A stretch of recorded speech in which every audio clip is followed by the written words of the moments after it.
think I'm live. I think I'm live. Obviously, things are going to look a little bit different today, not only because Andy isn't here, but I'm really hoping now that we've had some tech issues. So, okay, got it. Okay, so hopefully we're live. Can I get a confirmation, please? Lauren, are you live? Can you all hear me? Yeah, sorry about the delay today, guys. We've had some tech issues. I can see we are live because we've got people joining in. Hello, Makiko. Hello, Kim. Tech problems. Can you all hear me, guys? Can you let me know if you can hear me okay? Hopefully you can hear me live. Okay, I've got confirmation that I'm live. I think you all can hear me, so I think we're ready to go. Can't hear too well. I wonder what I can do about that. Should be okay. As long as the sound is bad. The sound isn't too good. Okay. Bear with me, guys. We do have some tech issues at the moment, so I'm desperately trying to get this to work.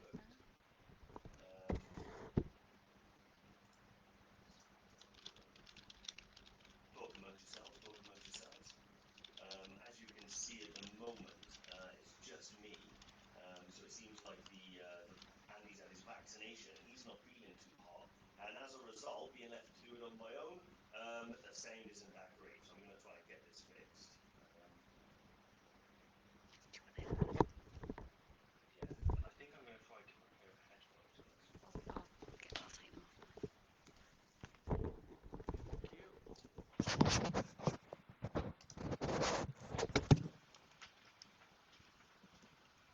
Okay, any better, guys? Any better? Any sound at all? Keep the comments coming, guys. Keep the comments coming. Obviously, you know this is smooth.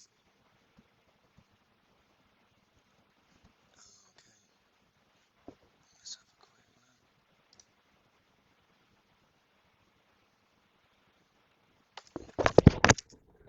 look. Okay, any better, guys? Any better? I wonder if this might actually help.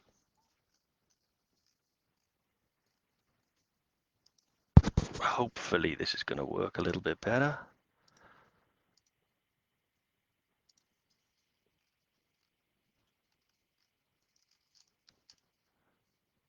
It's typical, isn't it, that this is how smooth it goes. Okay, perfect. So this should be working, guys. Are we all good? Are we all got good sound? Getting comments here. Crank up the volume. Yes. Okay. All good. Here we go.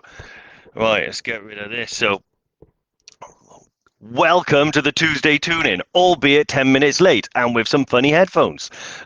So yeah, it's all good that we're going to talk about kit today because already the equipment that I'm using to do the live has gone wrong.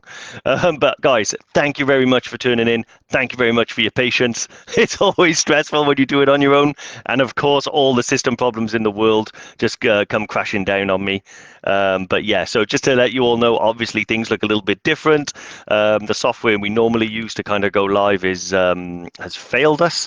And also Andy had his vaccination yesterday. And as it turns out, Yetis don't respond too well to this vaccination. I don't think the Yeti testing protocol was quite up to speed. So he's feeling a little bit under the weather. But I've got him on my comments and stuff here. So I'm pretty sure he's going to be watching. But guys, yeah, welcome. So today, I thought, I'm on my own. What am I going to talk about? Left to my own devices. Obviously, I'm going to talk about kit, right? So, yeah, today, like I always say, we're going to talk a complete load of kit. I'm going to talk about some of the things that I've sort of learned on my trips and stuff like that. So, what equipment I actually use when I go to Kilimanjaro, Everest Base Camp, and all the other places. I'm going to cover off some things. We've had a couple of things about day packs come through. So I'll talk a little bit about the day packs that I use and, what they're like and what different ones I might use for different trips, what ones we sort of put to get my top 5 sort of things that I put in my day pack are for any trip. And yeah, we can go from there. And also, any questions, anything like that, give us a like, give us a thumbs up, post a question in here. It'll get fed to me via Lauren on the phones. And here's Andy as well. So I believe that might be an Andy comment as well. Yeah, it is Andy. Awesome. Shona bears, Maindel Bhutans. Yeah, we should. Do you know what? We should start like a painted Yeti bingo. You know, if I say like Maindel Bhutans and get someone's name wrong, you know, and mention my hair, then obviously that's EverTrek bingo, and I'll send you a buff or something. But yeah, awesome. So guys, I guess I've got no one to sort of talk to here, so I'm just going to keep rabbiting on. The first thing, so we're going to talk about is what boots do I favor on all of my treks. If I'm talking about trekking, if we're not talking about climbing, so I'm not going to be using crampons or anything like that. Maindel Bhutans with the Trailblazer Superfeet insole. That's been sort of revolutionary for me. I suffer with like a little bit of a bad knee. It's mainly dust. So yeah, having those and having the stability and stuff like that makes a huge difference. So the other thing that I like to do as well is make sure that I'm tying them properly. I did, do you know what? I wish I brought a pair of boots with me because I could actually demonstrate the way I tie my laces again. In fact, Fee, I think there's a pair of boots over there. So I may even demonstrate the way I tie my boots again using a pair of the Scarpas that Andy, I believe, has very kindly taken with him. Oh no, they're over there. So we've got a pair of Scarpa boots here. So they're actually a pair of Andy's ones. The Scarpa, I think they're called Chamex or Chamanex or something like that. That's not me mispronouncing Chamonix. They are actually sort of that term. Um, and here they are. Here's some we made earlier. So to move on for a little show and tell, these are actually Andy's latest boots. As you can see, he hasn't had a chance to get out and use them yet. But these are brilliant, and these are actually sort of crampon compatible for a C2. So these are C2 crampon. So they got the Welk at the back. So the cage actually will, you've got a little lever and it kind of like locks in place. But the front will have a toe cage. And then you actually tie them up. And these potentially could be used for something. They're more of a lighter weight one, so they're actually quite a good hiking boot. But you'll see the difference if I can't even bend those. That's the difference really between sort of an unrated hiking boot. If that was the Maindel, I could bend it in half. Something like this is stiff. It's really a tool that you use for climbing the mountain. So probably not the best for actually hiking in. But if you're doing something like Chimborazo, Tupgal in winter, potentially even Island Peak and Mera Peak, this is the sort of boot you're going to be using. It's got like double insulation. It's really thick. It's really tough. But you don't really want to trek to the mountain in that. You're going to want to sort of have that in your bag. This is actually a really good boot because it's nice and light and stuff like that. So yeah, it's great. And I suppose what I'll do is demonstrate how I actually tie my boots, because normally, and this was shown to me by someone who I explained that I had some difficulties with. And the reason is because I kept having like my foot slipping. So one of the things that I like to do, let's see if I can get the boot there, is rather than just working my way up the boot like so, like so normally, that's how people would tie them and the knot would be at the top by there. But that's not how I actually tie mine anymore. So what I might do here, wrap it over, maybe even wrap it over again, close that tight, and with that there, that's not really going to move that much. It's not going to sort of untie. Then I'll bring it up to the top, cross over, do another one, and then another one, then bring it down, go around there like so. Then the knot actually sits in the middle of the boot. So by doing this here,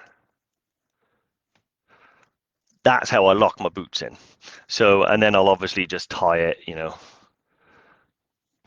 there. So what that works for me is now that's proper locked in, but more importantly, the tension of the knot is actually on this part of my ankle, not the top part. So by having like the tension there, it means that my foot doesn't have a tendency to move forward. So yeah, that is a little show and tell. I've done it before, but we've had a few questions about it, so I thought that I would show it again. That's the way that I recommend tying your boots. There is probably as many ways to tie them as there are types of boots out there.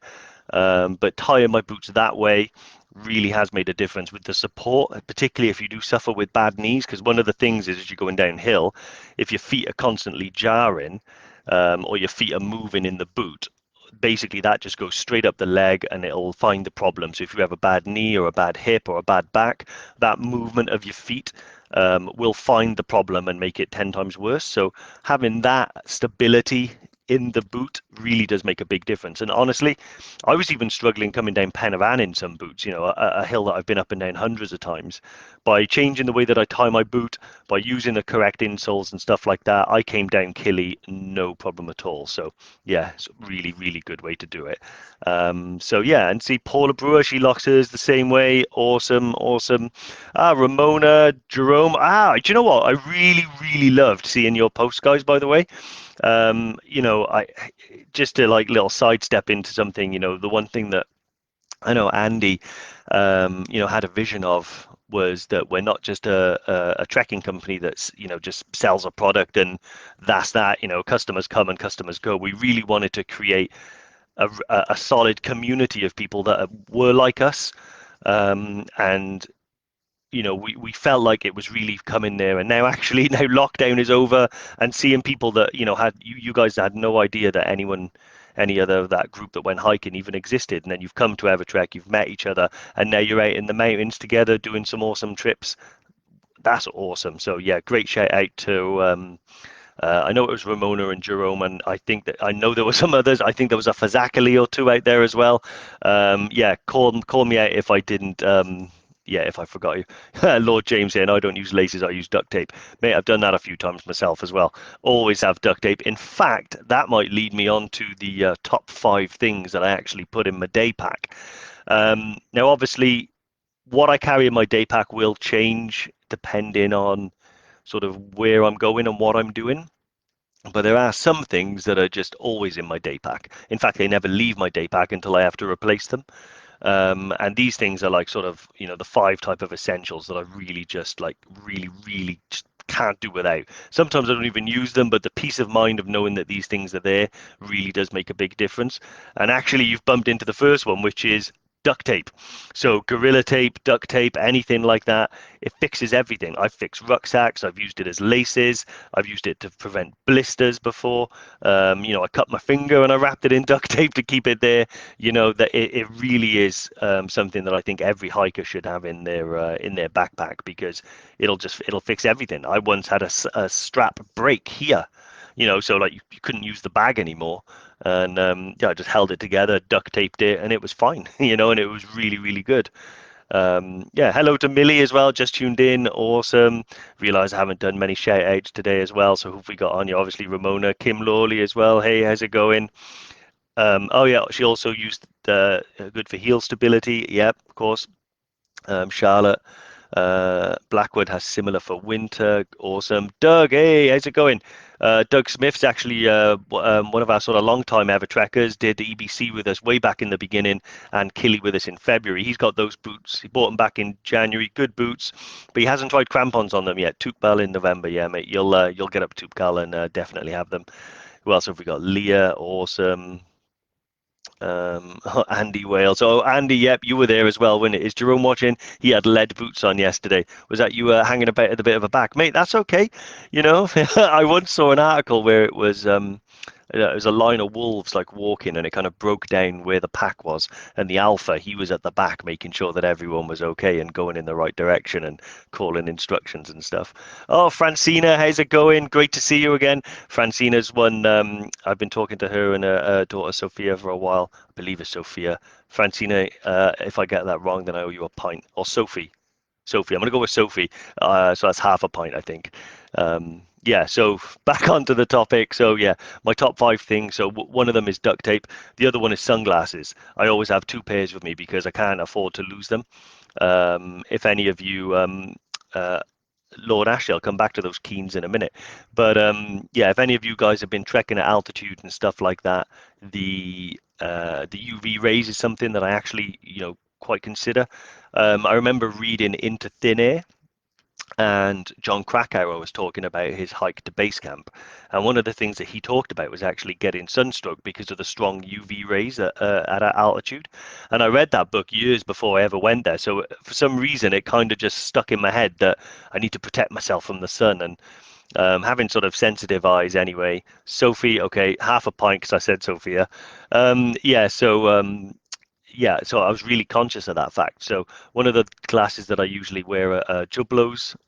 They're really, really good. They're designed for sort of outdoors glacial travel, high rays and stuff like that. So I definitely have a pair of them, and then I'll probably have just a pair of just regular sunglasses. But they'll both be in the back. They make a huge difference. And honestly, protecting your eyes, particularly if you are on a glacier. So I'm thinking if there's high sun and you're doing the Patagonia ice fields trek or something like that, that sun reflecting into your eyes, you're going to need those sunglasses. They're deadly important, or vitally important, I should say. Yeah, the other one, moving on there, believe it or not, right, it always lives on my keys as well. And this is kind of weird. See this here, this little thing here? That is brilliant if you're on like a multiple week, 2, 3 week expedition. It is actually nail clipper. It makes a massive difference. I'm telling you, the amount of times I talk to people who have lost toenails and stuff like that, and look, that weighs nothing. It just sits on my keys, and then it goes in my backpack when I'm out trekking, particularly on 2 to 3 weeks, because at the end of 2 weeks, everyone's nails are probably in need of a trim. And if you're still sort of going down, particularly, the last part of the trip seems to be always downhill. There's always, well, I say not always, but there's usually a lot of downhill towards the end of any high altitude trip. Just you got to lose that altitude somewhere, and having these make a huge big difference because you don't want to damage your feet and anything like that. It's one of the one reasons that people sort of end up hobbling, and to feel fine, to have acclimatized perfectly well, to not avoid all the sickness and just be feeling really strong, and then not be able to walk because you've torn a nail or something like that. That's, yeah, not great. But always have one of them. Um, yeah, let's have a look. Oh, Andy McNaughton, and spare sunglasses just in case you break the jugular. Exactly, mate. Just what I was saying. Always have two pairs. Because, to be fair, Jublos are a bit expensive, so I don't actually have two pairs of them, but I'll have just a regular pair of sunglasses sitting in the back, because if you do break them, it really does just sort of ruin your whole trip, because not having them. I mean, to be honest, most of the time we can find, usually find you a pair. Someone in the group will have a spare set, but by bringing your own and being a bit self-reliant makes a big difference. So yeah, so we've covered off nail clippers, vitally important. We've covered off duct tape. The other one that I'll always carry with me at all times is the sunscreen. Again, you don't really have to be sunburnt to be sort of affected by the sun. A lot of these trips as well, particularly it became when we were on Kilimanjaro back in February, one of the guys we went with, Steve, um, he really suffered with the sun. So when we went up Kilimanjaro, it never really felt like you were getting sunburnt. There was always a little bit of a breeze and stuff like that. But again, the high altitude, the sun's UV is a lot stronger as you kind of get higher. So it does make a big difference. And putting on that sunblock makes a real big difference. One of the ones that I always use as well is like full factor 90,000 sunblock. Whatever the strongest one is the one I go for. I'm not interested in getting a tan when I'm going to EBC. I'm only interested in, making sure that I don't burn and I don't get too negatively affected by the sun. He burnt his hands. He was actually filming the event for us. So if any of you have seen Kilimanjaro the long way, our sort of film about it, he was the guy that did all the filming. But because his hands were always up holding the camera, they were exposed to the sun, and yeah, he got his hands really, really did burn. I'll find a photo of them actually and put it up on social media and be, this is why you need sunscreen, and yeah, and stuff like that. Um, let's have a look. So the next one. So is it an Aussie thing? I actually don't know many people that have been bitten. Oh, okay. So one of the things I think we're talking about here is bug spray and stuff like that. Do you know what? I usually buy it there in country. But I don't like the strong DEET stuff, so it sort of I had it on my hands one time and I like rubbed my face and all my lips blistered up. So I try and avoid the DEET and use other stuff. I did try some was it I think it was like the oil of Olay, but I think it's Ulay now or something. They had like this citronella, like it was like a moisturizer with lots of like this citrus stuff in it, which is apparently supposed to be really, really good. And actually, a long, long time ago in a past life, I used to work construction on the railway, so being outdoors all the time, and that was like sworn by all the guys on the railway. It makes a big difference. So yeah, covered off sunscreen. That's vitally important. The other one, which is kind of always there, is any sort of medication and stuff like that that I might need. Basically, what I'm saying is a little first aid box. Now, it should go without saying that all of our guides, on all of our trips, always have really, really good, like first aid kits. They're trained to use them. They have a lot of specialist stuff as well to cater for things like, Diamox and things like that. But, in my one, it's pretty basic. I call it the Brad Pitt kit because, it's one of the ones that'll help you if you get a bit of a tummy ache as well. That's it. Skin So Soft. That's it. Laura Otter. Awesome. Skin So Soft. That's the one. Everyone used to go on about it on the railway and stuff like that and talk a lot about how really, really good it was. I used it and I don't ever recall being bitten that bad. So I think that's it. So yeah, I've kind of plugged the oil of Olay there, haven't I? So yeah, send me some free stuff if you can. Jokes. But yeah, so yeah, that's really good. Do you know what? Okay, just based on all the conversations, I'm going to throw it in. Oh, it's an Avon product. Okay, so I've actually I've actually messed that up. But yeah, so yeah, I'm going to throw it in then. Okay, so we'll put that in. Um, but yeah, let's have a quick look. So getting Skin So Soft is Avon and it's awesome. Yeah, a lot of people correcting me. As you can tell, I haven't bought any skin products door to door for a very, very long time. And when I did that was all wrong. Yeah, so again, moving on, the other thing that I always put in there as well is one of those rain ponchos. I actually forgot all of my waterproofs when I went to Kilimanjaro. Full disclosure, not everything goes well. Even being vastly experienced, you can be really silly. And all of my waterproof gear was all in one separate bag. And when I packed, for some reason, it didn't end up in there. Um, Being on Kilimanjaro as well, you always have like these little showers in the afternoon and things like that. And yeah, that little like tiny £2.50 poncho that I had made a massive difference. Yeah, it really, really did take the edge off.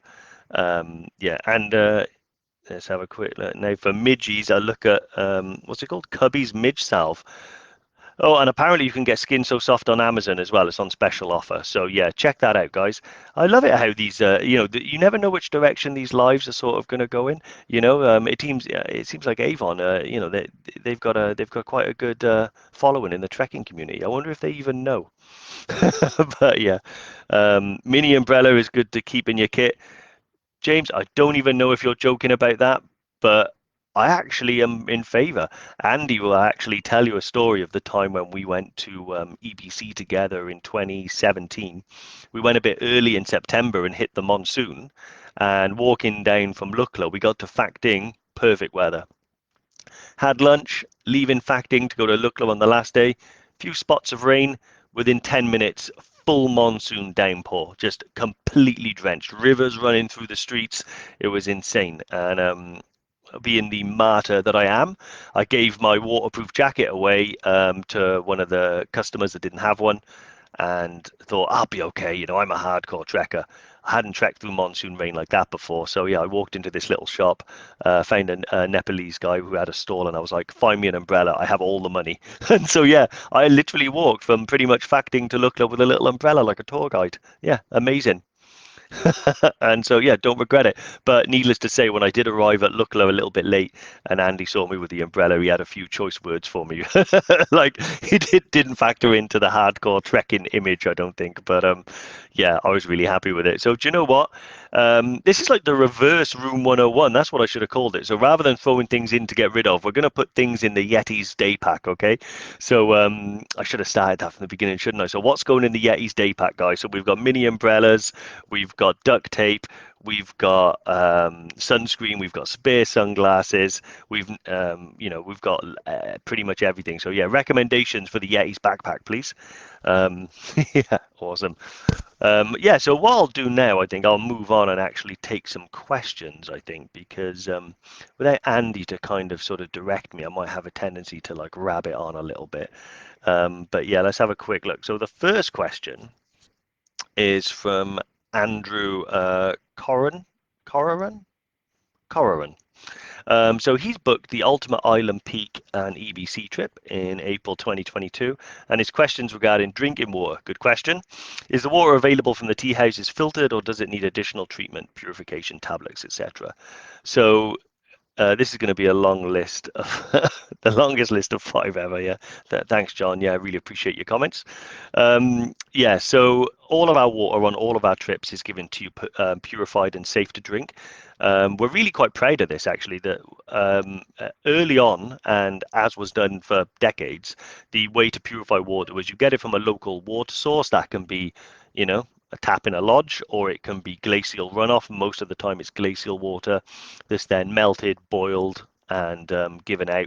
And then we would then further purify that with the chlorine tablets or chlorine drops. Now, the problem with that is that it does make the water safe to drink, but it's not immediately safe to drink. It can take 15, 20 minutes, and it tastes kind of rubbish, and you can get a bit of heartburn and stuff like that, and acid reflux from the chlorine. So we decided to invest in these water filters, and I'm really proud to say that we were one of the first companies, if not the first, to actually introduce this sort of company-wide in the Khumbu, in Nepal, and all of our guides now are equipped with these filters, and they purification filters that filter out 99.99999% of everything. They do a lot more than the chlorine drops as well, because they don't just get rid of all the like bacterias and viruses and stuff, but all of like heavy metals and dirt that might actually make the water taste horrible. And we trialed that out, and yeah, they worked absolutely brilliant. So yeah, that's what you'll be given. The only exception would be a Gorekshep, where the water is like often frozen, or it's not very sanitary at all. Um, and so what we tend to do then is encourage people only there to drink the bottled water, just because it's always better to stay, you look after yourself first and stay safe and healthy. So yeah, that's the only time that we'll do that. So yeah, just diving into the comments here. Zinc oxide tape. Do you know what? Brilliant. Yeah, really good stuff. It was used on Kili by quite a lot of people who had some blisters and stuff like that. So yeah, really good for blisters. Another thing to always have in the bag is sweets. Do you know what, John? That might have been my number five. My little pick-me-ups. So when I go to EBC, I'll get those like drumsticks, those little sweet drumsticks, and you can just have one of them. One of them in the last 15 minutes, is great. And they do make a big difference when you need them. So yeah, little sweets, little pick-me-ups and stuff like that. A lot of people drink like energy tablets and stuff, or use gels. But I also like the dextro energy things. It's just basically like pure sugar, pure glucose really, but it gives you a real kick, and it can be the difference between bonking and just like kind of hitting the ground hard, and or having them as well. Okay, move on to another question from, I believe this is Bella. Quick question. She's interested in a trip. Do we pack normal suitcases and then condense everything into the duffel bags when you're about to go on the trek? If this case, where do you leave the non-trek stuff?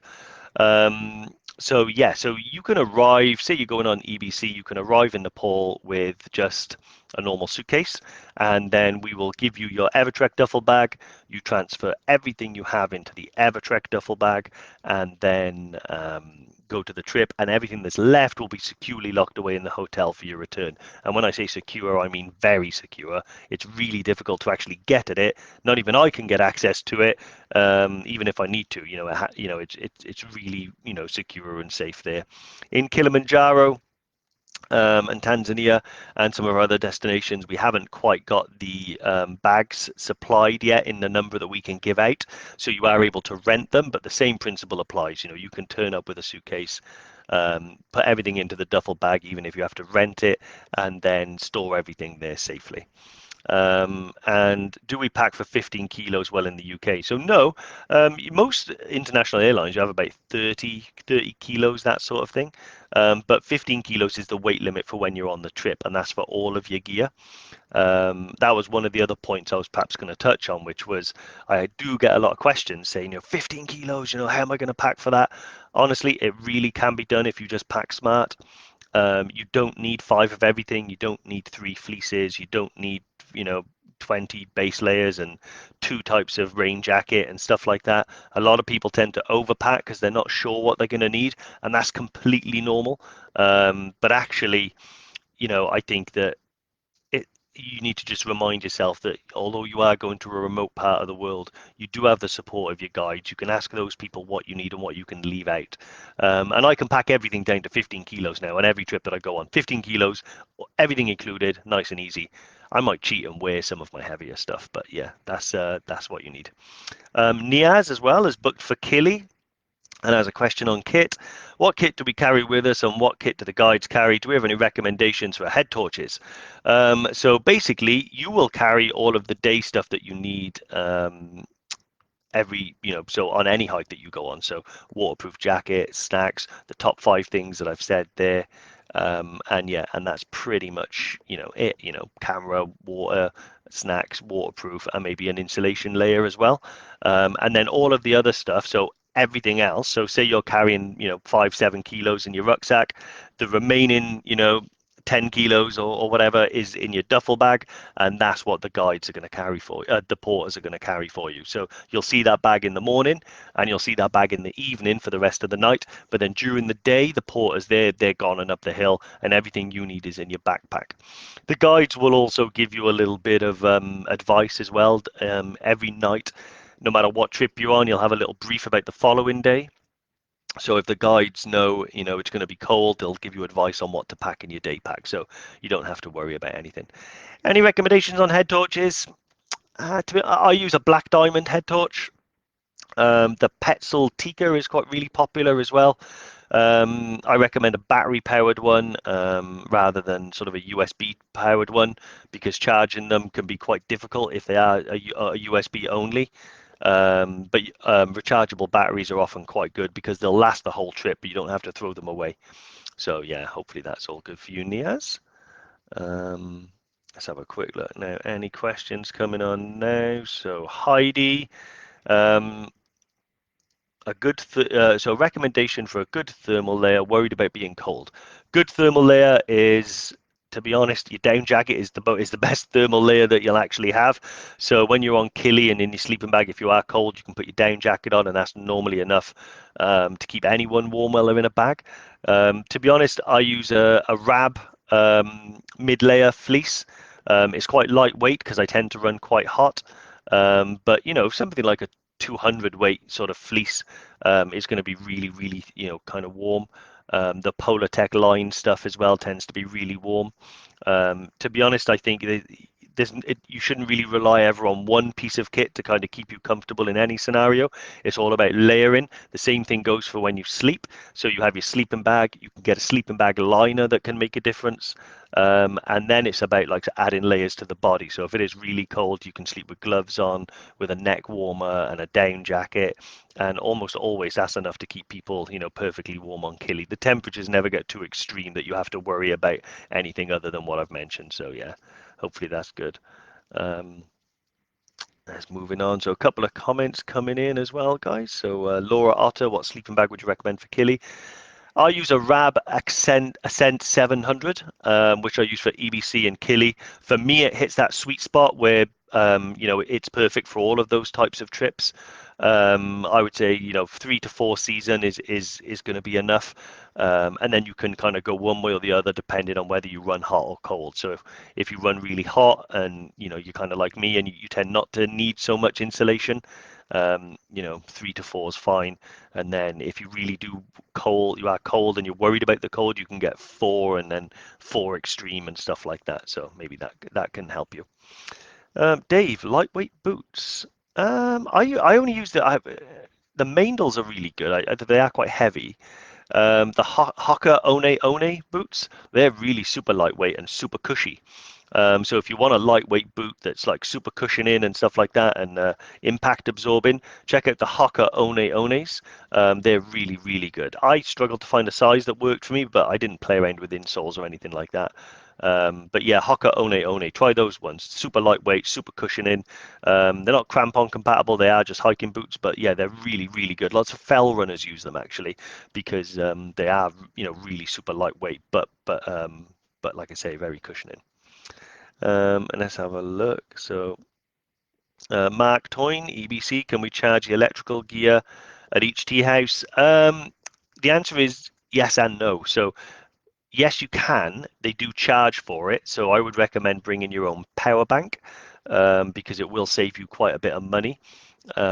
Charging it at every lodge can get expensive, but also as you get higher in altitude, a lot of the electricity is solar powered. So if there's a bit of bad weather and stuff like that, the power can just shut off, and then you've got no option then but to rely on stuff that you bought yourself or the generous donations from friends who have a power bank with you. So yeah.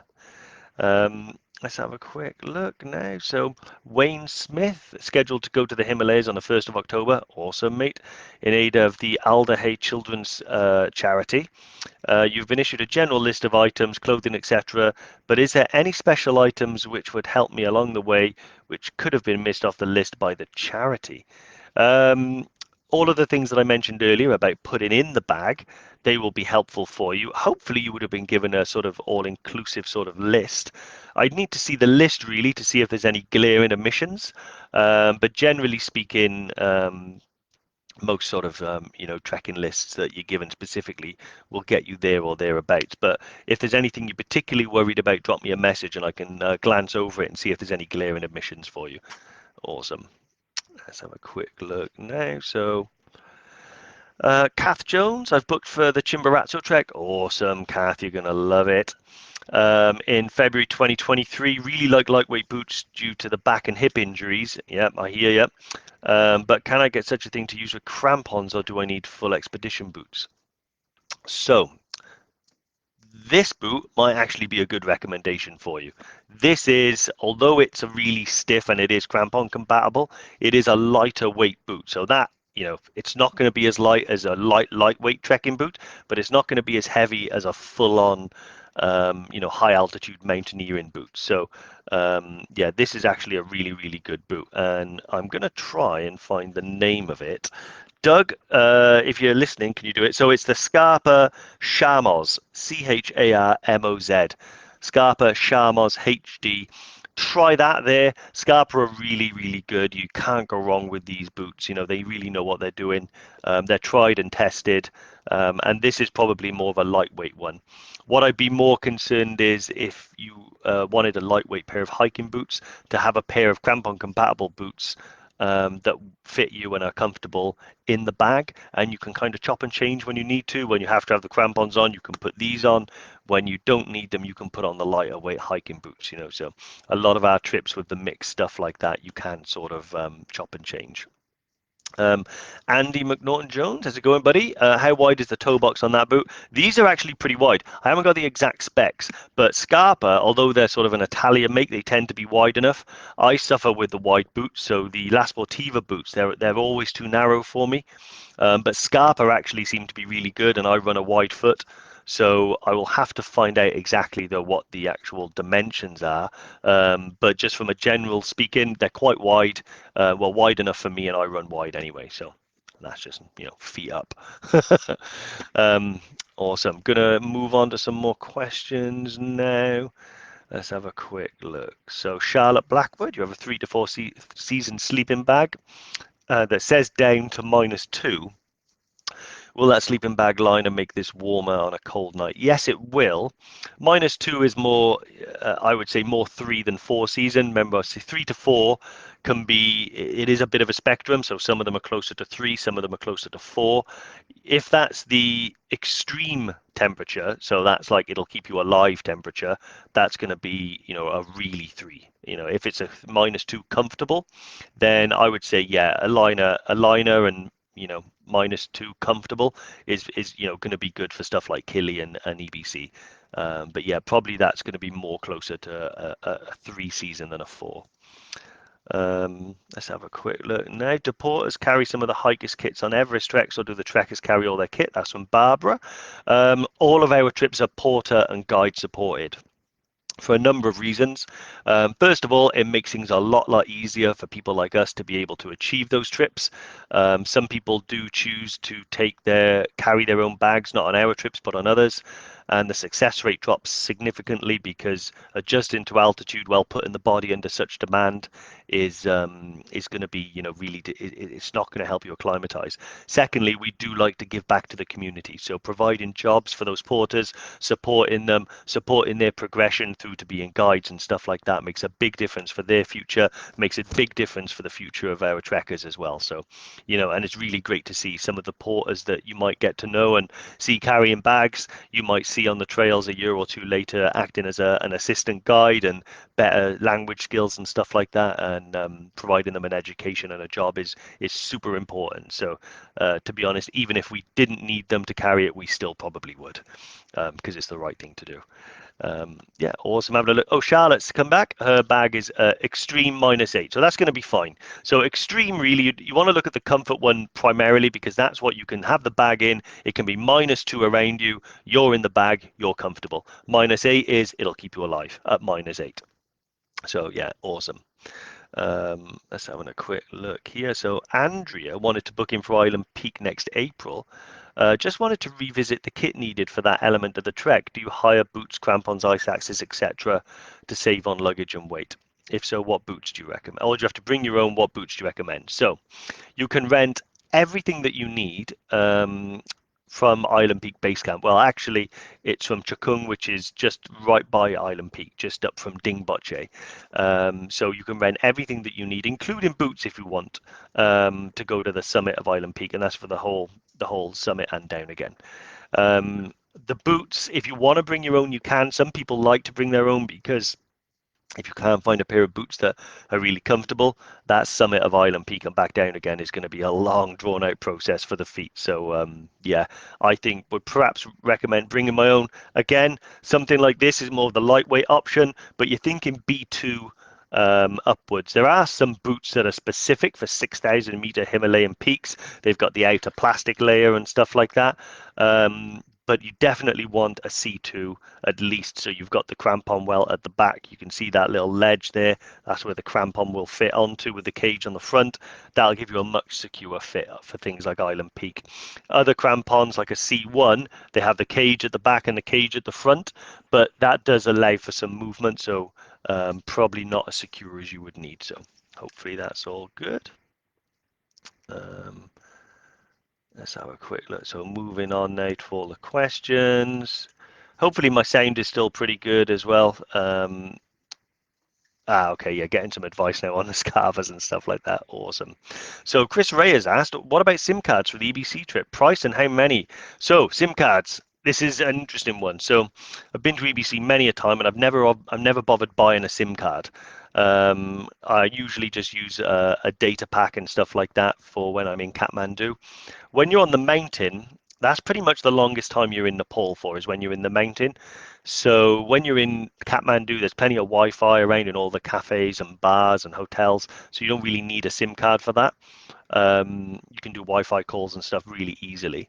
When you're in the mountain, I recommend instead of getting the SIM cards, buying the scratch cards that you scratch off. It gives you a little password that you can go on to the Everest Link Wi-Fi system, and you can use those. So Everest Link is a shared Wi-Fi system pretty much from Namche onwards, and join in on that then with that scratch card. Buy it in Namche and you can get like a 20 gig or 30 gig, I think, which is enough for the whole trip. So usually what I'll do is get to Namche, buy a scratch card, scratch it off. That's going to last me then for the rest of the trip so I can get on Wi-Fi and send messages and stuff like that. If you do want to get a SIM card, you have to, Leah, was that just a dog? If you want a SIM card, you do have to like hand over some documents and properly get it registered, and you need a phone that'll accept it and stuff like that. So it can be done. There's loads of telecommunication shops all around Kathmandu. So you just literally walk in and ask for a local SIM card that'll work with your phone, and yeah, easy as that. Price, not entirely sure. It depends on the what you want to do. So yeah, Rosie Danes. Oh my God, Wi-Fi on the mountain. Never expected that. What about Kili? There is no Wi-Fi on Kili. Definitely no signal for the first 4 days, and for the second 4 days, you will get some signal as well. So on your phone, you can get 3G, 4G, and stuff like that. And I did make a few calls. So yeah, always worth getting that. If you're on Vodafone, I think it's £5 a day, and then you get to use your normal allowance. So it is quite expensive, but nowhere near as expensive as most Roman stuff. And Leah, yeah, that was a dog. That was Penny the Ever dog. I don't know where she's gone now, but she might be going, here, Penny. No, I'm not going to make weird dog cally sounds on the live, but she is around somewhere. Yeah, she's great. Okay, let's having a quick look now. Carrie Swepson, what size day pack would you recommend? And would a 2 litre bladder be enough? So, do you know what? This question comes around a lot, and it's quite interesting. So, 25 to 35 litre day pack. That's a really good ballpark. I tend to perhaps use towards the smaller. If you asked Andy, he would use towards the larger. I think the 30 litre Osprey Talon is a perfect starting place. It's pretty much a do-it-all bag for all the trips. And a 2 litre bladder is going to be, really, really enough for you because you're going to have plenty of water in the morning. You're going to have plenty of water in the evening. When you're in camp, you just need enough water to get you through the day. You'll also have a lunch stop where we can top the water up. So there's no need to carry like a 3, 4, 5 litre bladder with you full of water because each litre of water is a kilo, so be conscious of that. I use a 1.5 litre or 2 litre bladder depending on which bag I'm using. And yeah, that's enough for when I'm walking, and I'll top up the rest later. Penny. Oh, sorry, nearly got a little dog for you there. Awesome. So yeah, having a quick look. So yeah, Ramona took a conference call on the way to EBC with a scratch card. Ramona, why are you taking conference calls in EBC? Come on now, it's supposed to be a trip to get away from work. But then I know what you're like with a lovely old building. You can't stay away. Um, awesome. So Peter Fuller, are portable solar power banks any use? I've not used any. Andy's tried out a few. Um, they're a bit hit and miss, really. The last ones I tried, they weren't top of the range. They charged my stuff a little bit, but again, where we're going, the weather's quite changeable.